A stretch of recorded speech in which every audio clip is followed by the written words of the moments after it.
All right, here's number 9. This says Hannah drives 2 miles up a hill that makes an angle of 10 degrees with the horizontal. So the horizontal is the flat line that's going to go across the ground. So this is going to be 10 degrees. Her car is going uphill, so that's going to be the hypotenuse there. And it says to the nearest hundredth of a mile, what horizontal distance has she covered? Horizontal is the flat line here, so I'm going to call this x. Because this is a right triangle, we're going to use SOHCAHTOA here. Excuse me, x is adjacent, and 2 is the hypotenuse. So we're going to go cosine of 10 equals x over 2. Now, all you have to do here is multiply both sides by 2. So 2 times the cosine of 10 degrees, and then to the nearest hundredth. That's 2 places after the decimal. So I'm getting, here, I'll leave my calculator so you guys can see it. I'm getting 1.969, so I'm going to call that 1.97 to the nearest hundredth.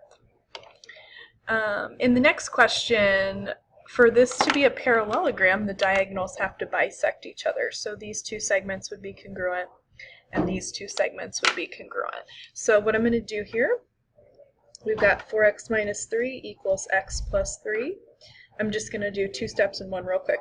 I'm going to subtract x from both sides, and I'm going to add this 3 to both sides. So I'll get 3x equals 6, meaning our x value there is going to be 2. And then separate question for the y, these 2 segments are equal here, so we would have 5y minus 7 equals y plus 25. I'm going to do the same thing, quick do 2 steps in one, subtract y, add 25, so I'm going to have 4y, I'm sorry, add 7 to both sides, so I got 4y equals 32, and if we solve that there, y is going to be 8. So this answer is 2 parts, x is 2, y is 8. For number 11, I just want to remind you guys, as I go along here, if I have a formula on the formula sheet to point it out to you. For number 11, let me lay the formula sheet down here real quick. Here's a lovely formula sheet. Now, so this is down toward the bottom above where you have your volume and surface area. This theorem right here, this is just the name from the textbook, but these are the different segments within a circle. This first one, you have 2 chords that intersect each other at a point P. And along the same line, you have this property. So A and B are on the same side or same line. A times B equals, along the other same line, C times D. So that theorem's on the formula sheet. That's what I'm using here. For this question, again, 2 chords, you're just going to go along the same line. So you'll have 8 times x equals 9 times 21. So really, all you're going to do 9 times 21 and divide that by 8. Now this does say round to the nearest tenth, so the answer here should be about 23.6 to the nearest tenth.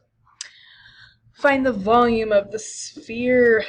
Round the answer to the nearest cubic unit. Again, let me remind you guys, this is on the formula sheet, so this is the bottom. Here's the sphere, here's the volume formula. So it's 4/3 pi. Your radius, okay, 4/3 pi r cubed. The radius here, they're giving you the diameter, so I got to cut that in half. The radius is going to be 10, so 10 to the 3rd power. Okay, so just on my calculator then here real quick, I'm going to do 4 divided by 3, multiply that by my pi button, and multiply that by 10 to the 3rd power. Make sure you do the 3rd power there, not squared. So let's see, nearest cubic unit, that's the nearest whole number. So I don't want any decimal place in my answer. So since this is 0.79, I'm going to round that up to 4,189. And let me see real quick, this is centimeters, so my label would be centimeters cubed.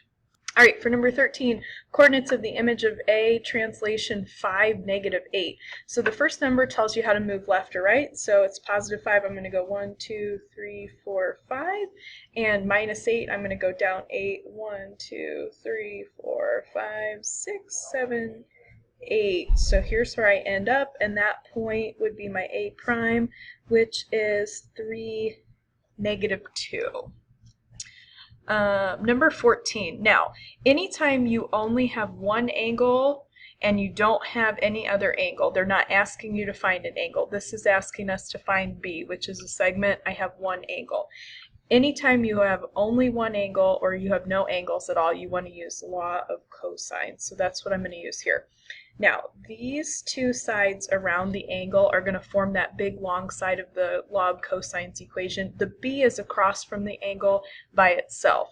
So this is going to look like this, b squared.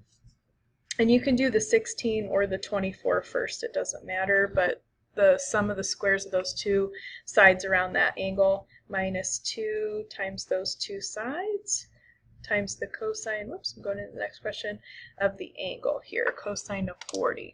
Now, here, I am literally going to just type that whole thing into my calculator. So 16 squared plus 24 squared minus 2 times 16 times 24 times the cosine of the angle 40. And I'm going to get 243.677. Okay, now remember this is equal to b squared, so I'm going to need to take the square root of this answer. So I'm going to do second square root and then second answer, so it just takes it right there. I'm not rounding anything there, and this should be about 15.6. So b, don't forget to take that square root, about 15.6 for that question. All right, perimeter here, these are all tangent lines. So JA is 8 here. I'm going to do these in different colors just real quick. AL is 13 and CK is 11. Now, any of the segments that come out to the same point, so A to J, B comes out to that same point, those are the same length. So those pieces will both be 8. A to L, C to L, they come out to that same point. Those are tangent lines. Those are both 13.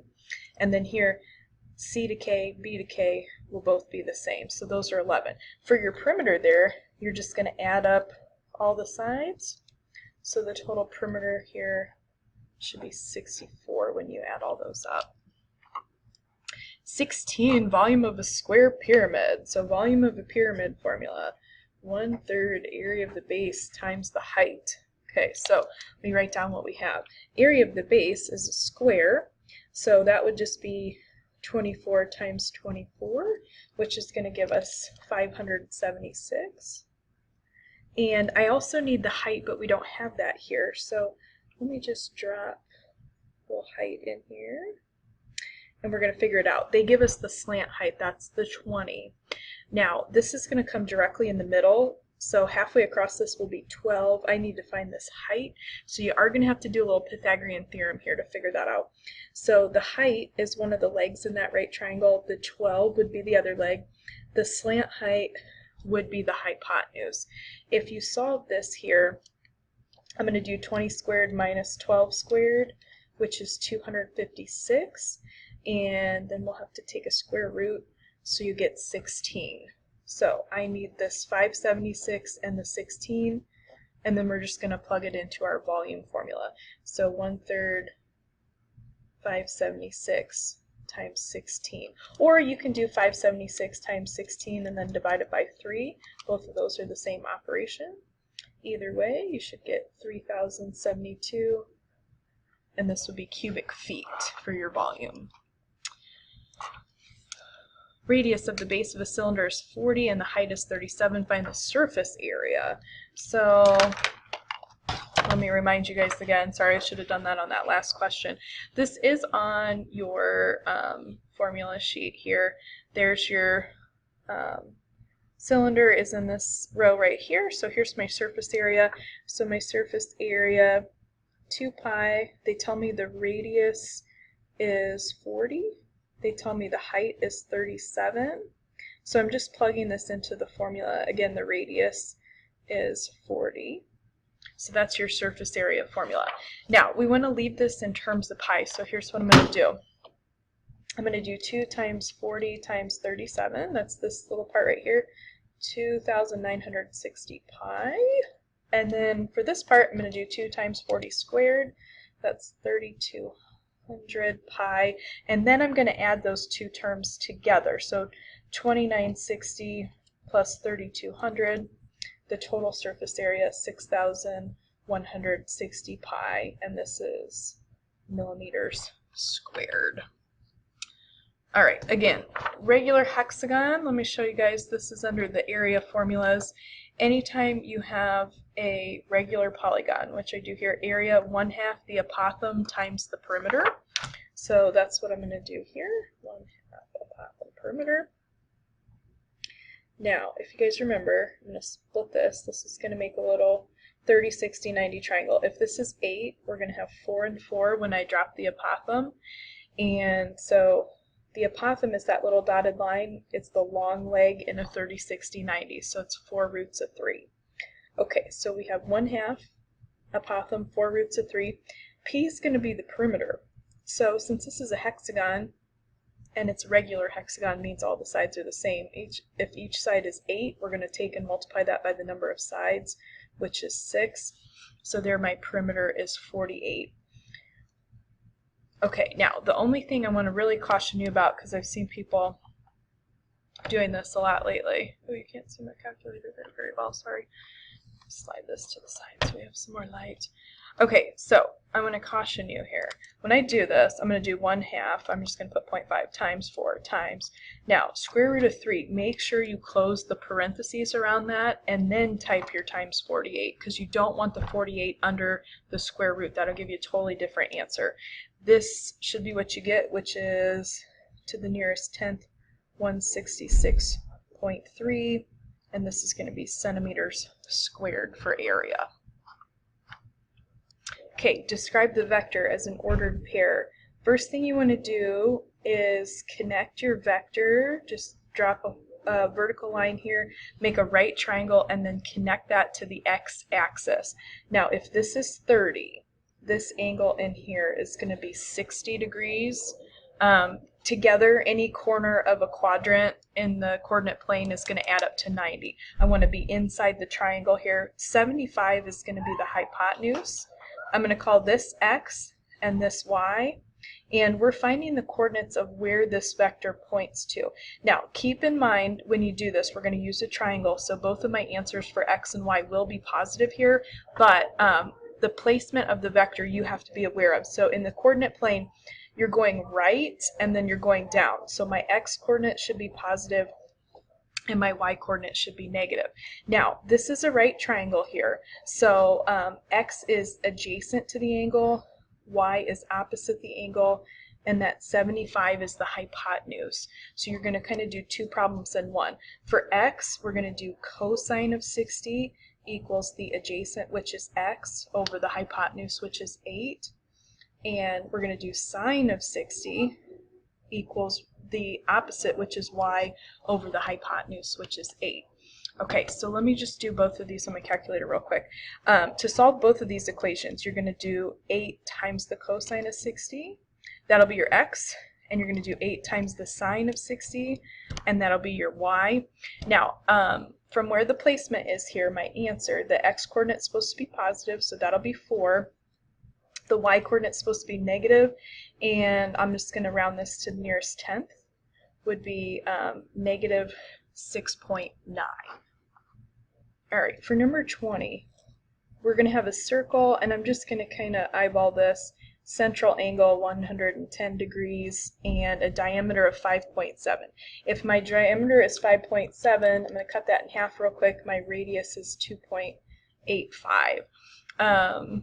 What you want to do if you want to find the area of the sector here, so inside there, it's the measure of the arc over 360, and then you multiply that by the area because it's a percentage of the area. So it's going to be pi times my radius squared. So all I'm going to do on my calculator here real quick, I'll do 110 divided by 360, and we're rounding this to the nearest tenth. So times pi and then times 2.85 squared to the nearest tenth. I'm going to say that rounds up to 0.8 there, so 7.8 would be the area. Area of a kite, this is also on the formula sheet. It's 1/2 diagonal 1 times diagonal 2.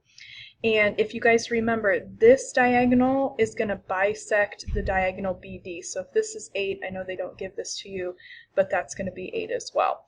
Now, from A to C, that's one of your diagonals. 6 plus 15 is 21. From B to D, that's your other diagonal. That's going to be 16. So all you have to do is 1/2 times 21 times 16. And so we're going to end up with our area being 168 centimeters.